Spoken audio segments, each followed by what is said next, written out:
दोस्तों नमस्कार। आज मैं आपको भक्त प्रहलाद की एक कहानी सुनाने जा रहा हूँ, तो सुने।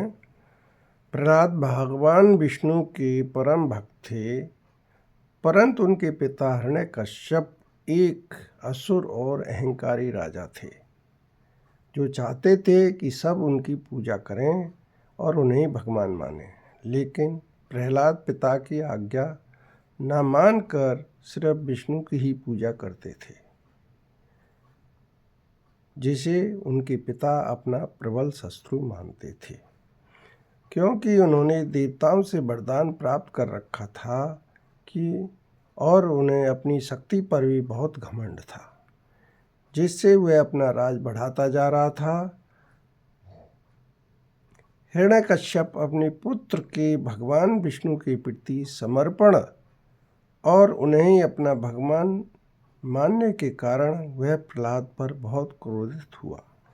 वह चाहता था कि उनका पुत्र भी अन्य प्रजा की तरह उन्हें ही अपना भगवान माने।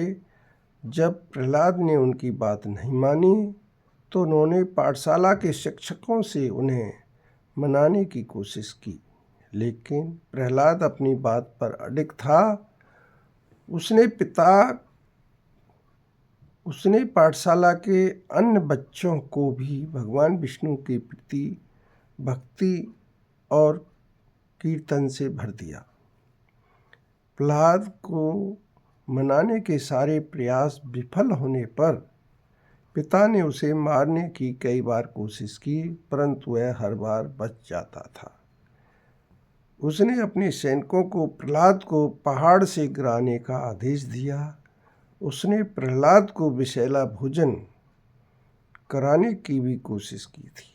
उसे जंगली जानवरों के सामने भी छोड़ दिया गया।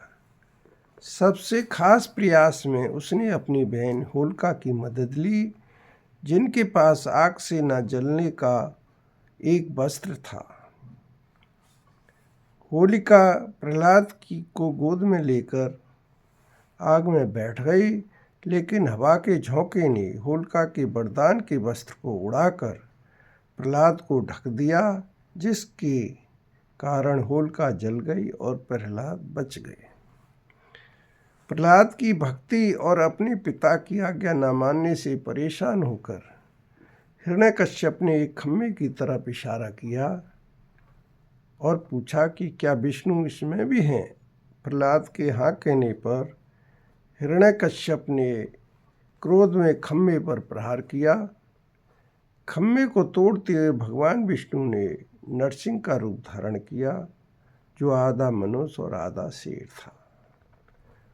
उन्होंने हिरण्यकश्यप को पूछा कि अब ना तो दिन है ना रात है, ना घर के अंदर हो ना घर के बाहर हो, ना जमीन पर हो ना आकाश में हो, ना किसी हथियार से ना भूमि पर, ना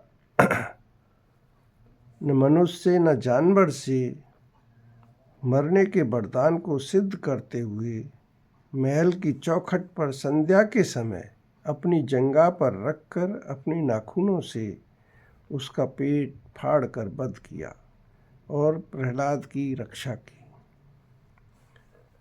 यह कहानी हमें सिखाती है कि जब हम सच्चे और सही होते हैं तो ईश्वर हमारा साथ देते हैं और हम किसी भी बुरी शक्ति से नहीं डरते हैं। तो दोस्तों, आपको कैसी लगी ये मेरी कहानी? यदि अच्छी लगी हो तो कमेंट अवश्य करें और चैनल को सब्सक्राइब शेयर भी करें। धन्यवाद।